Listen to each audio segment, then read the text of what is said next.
and welcome back to Banjo Kazooie with me, Matthew Caddis, aka Poogie. So, we will head to the second world today, Treasure Trove Cove, which we opened at the end of the last episode. And there's another note door up there, but we will need over 100 notes for that.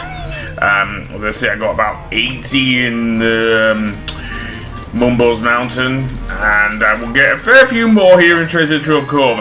And towards the end of this episode, we will also return to Mumbo's Mountain, because there is the matter of the transformation there. And as Bottle says here, there are 2 new moves to find. Also be wary if you're looking for the blue Jinjo that there is Snacker the shark swimming about in the water. He will hurt you. He chomps at you, so yeah. You'll lose a lot of honeycombs to this guy if you're getting this Jinjo, or you might drown. Okay, I got the Jinjo, so let's actually swim to the surface and get out of there, because Snacker will still follow you even if you're swimming on the surface, so yeah. Stupid Snippet. Yeah, that's the name of this crab-like enemy. Well, it is a crab. So, indeed, yeah, let's pound his ass. Okay, don't pound his ass, just die to him. Yeah. Thank goodness I get to keep my Jinjos in this version, that's all I'm gonna say. Anyway, that being said, let's go over firstly to this ship that's run aground, apparently. Yes, this is the Salty Hippo, and this is where we will meet Captain Blubber, a character, one of many actually, who will appear in both this game and Banjo-Tooie. So yeah, we will sort. The annoying thing about Captain Blubber as a character, he speaks in burps. Seriously, he speaks in burps. Also up here, we can also learn probably one of the weirdest things in the game, because Kazooie is a bird. So is a breagle, which I've never heard of a breagle, but before this, apparently Kazooie has never flied. Well, so long as you have enough red feathers, you are able to.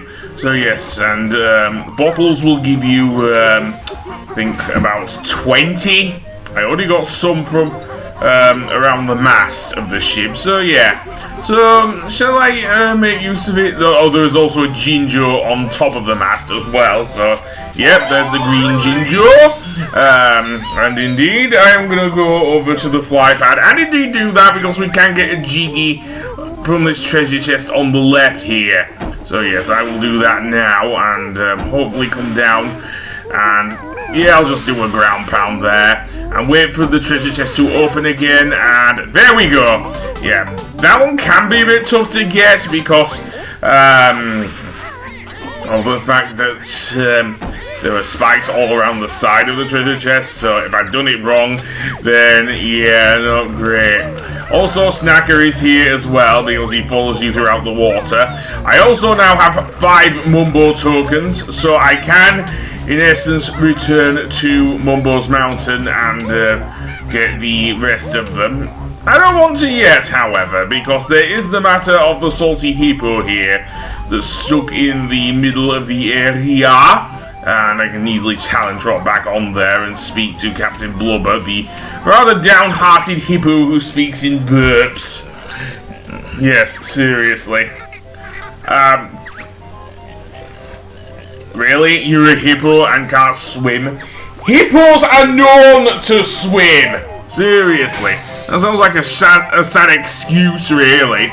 But anyway, yeah. The 2 pieces of gold are absolutely huge, and you can barely miss them, really. So, yeah. So, let's actually, while we're down here, well, firstly there's a Mumbo token. That will be useful for later. You can always surface and get some more air here. But, yeah. I still want to get those, notes at the bottom of the thing just to say we did. Seriously. But, yeah. Up we go. And now getting back up there can be a pain in the arse because you can't always see where you're backflipping to.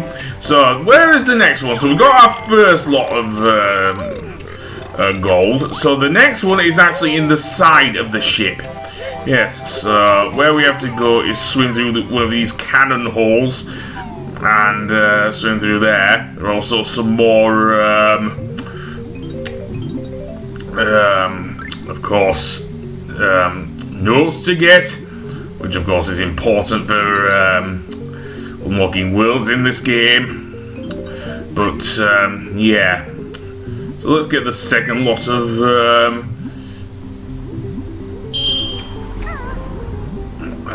golden treasure, I guess, and then swim out. So yeah, this is a bit easier to see in the Xbox 360 version of Banjo-Kazooie. If there was anything else I would say about the colours, it is that in the original N64 version. Again, that might not be the case on the Nintendo Switch, to be fair, but yes, we've got both of these things, and we get our second Jiggy for Treasure Trove Cove. Very nice. Indeed. And do we go any further in Treasure Trove Cove? If not, I think I either go to the top of the... Oh, no, that's in the next episode. But there is another Mumbo token under there if you want it. I certainly do, actually. Maybe not for the next world of Clanker's Cavern, because that does not have a Mumbo skull in it. Although the world after that, I think that was it. Bubble Gloop Swamp. Yeah, Bubble Gloop Swamp does have a Mumbo skull in it. So yeah, I've gone up to the top here, and there are two things we can get. There's one Jiggy, although we can't really get it without learning the second ability we can get here. So yeah, so that's I guess worthless here. Not completely worthless coming up here without the other ability, which I think we get in the next episode actually. So yeah, but the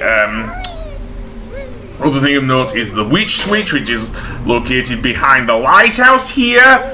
So yeah, and with that, the cannon will shoot out the Jiggy onto the ship on the outside of the hub world. So yeah, another Mumbo token there. And then I will get some more things. You can actually see the Jiggy on top of there, but we can't use the shock jump pad.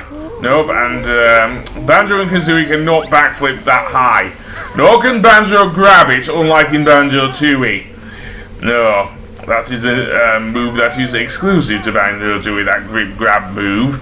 So yeah, kind of weird because Lara Croft were doing that back 2 years earlier before this game was released. Seriously, in 1996. Anyway, that being said, there's still the matter of the Jinjo here, so let's see, where I believe it's on one of the lower palm trees is the Jinjo. So yeah, there is one over there. In fact, there it is, the yellow Jinjo. I was about to say I think it is the yellow Jinjo. I'm glad I was proven right here. So yeah, just so I can get Banjo in position, I want to climb up the middle of the tree. There we go. So we've got 3 Jinjos thus far in Treasure Trove Cove. However, I will probably get the others a little later. Also, these clams, if you try and attack them from the front with Kazooie's eggs, they will eat them. Seriously. Those clams like Breagle eggs, apparently. Yeah, so the only way to get them is with the Beak Bash, the ground pound move. So yeah, and oh boy, one of those following me up here? Yeah, seriously, the AI for these things is actually pretty good. Seriously. So let's learn the shock jump pad move anyway, just to say we did, and we can easily get the what was it now? I can't think. Oh, the next Jiggy, which is on those platforms to the far right over there. So yeah, the way the shock jump pad works is that you hold down the A button on the pad, and Kazooie can use them to spring very high into the air. It is a very interesting move, and one that can be used while off the pad, so long because Kazooie kind of jumps a bit in the air, so she can use that ability off the pad. Also over here on the right is the pink Jinjo. Yeah, I've got that, so I'm only missing the orange Jinjo, which I think is in another area entirely. But I'm not going to say where now. So instead, I'm going to go straight up to where the Jiggy is and get it that way. Seriously. And indeed, there we go! And with that done, we're up to 3 Jiggies already in Treasure Trove Cove. Do I go back to Mumbo's Mountain? I think I definitely do, because I get both the last Jiggy I will get in Mumbo's Mountain, which is with the termite, with the Mumbo transformation. So yeah, but before I go on, yeah, there's still the other matter I will want to mention, which of course is the aforementioned Grunty Switch Jiggy, which is located on top of this cannon here. Well, not this cannon, this boat. But we have to backflip onto the cannon, and then backflip onto the boat, and then get past this gigantic ape thingy. I don't know. But yeah, there's our next Jiggy. And our first one for the... Actually, is it? I'm not sure if it's... Yes, it's not the first one for the Hubble, but the first Grunty Switch Jiggy. And so now we have to go back to... all the way back to the thing.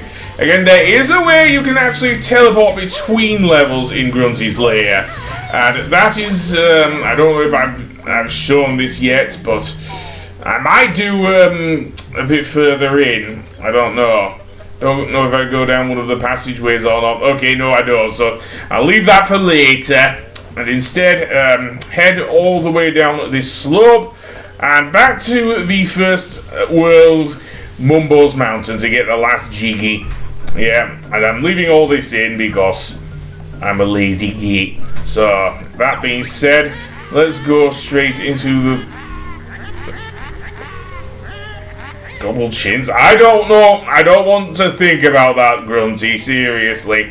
Anyway, that's another thing. Gruntilda is based off of Grot Bags, which was probably one of the most well-known TV shows from when I was a kid. Seriously, she does look a bit like Grot Bags, but a cross between her and the Wicked Witch of the West. And indeed, in some cases, if she didn't speak in rhyme, then she does remind me a lot of the Wicked Witch of the West as well, from of course, the musical version of Wizard of Oz. Anyway, before I go on, here's our transformation, the termite. We have enough Mumbo tokens now, so yeah, Mumbo Jumbo has turned us into a termite. All it can do really is jump, but that's okay. It can also walk on certain slanted surfaces that not even the Talon Trot can reach. Seriously. So yeah, and while we're in this form, the termites don't even give us one glance. They actually like our shorts and backpack, seriously. Apparently I'm a trendsetter among termites. Anyway, that being said, let's go up here and around the side of here, I guess. Up past this big termite. Again, it's hard to see because of the camera angle. Seriously. It is. That camera angle is fixed there. You can move it around, seriously, with the right analog stick on the Xbox controller. I'm sure. Anyway, we have all 100 notes in this world. Yeah, but we're doing this on the N64 version, I would still have to go through the whole level to get them. Unless, of course, I was playing it on the Switch. Then there's a workaround for that. And apparently the termites still hurt you, even though you're one of them. I'm guessing they don't question Banjo's size. I'm going to say that. Also, there's a one up to the left there if you want to get it. You want to be careful not to fall off and then go up the side of the thing and get the final Jiggy in this world. However, we are not done with, of course, with Mumbo's, well, with this episode just yet, because I still want to get the, of course, the aforementioned Jiggy that is on top of the hub world, the entrance to Mumbo's Mountain, of course. So yeah, so let's just warp back and indeed go up the proverbial mountain and get the next Jiggy and the final Jiggy in the episode, also the third hub world Jiggy. So I will see you in the next episode. Before I go on, if you try and leave this area, Mumbo will warn you that the magic will get weak and you'll turn back into a bear and bird again, like so. Anyway, I'll see you on the next episode. Goodbye!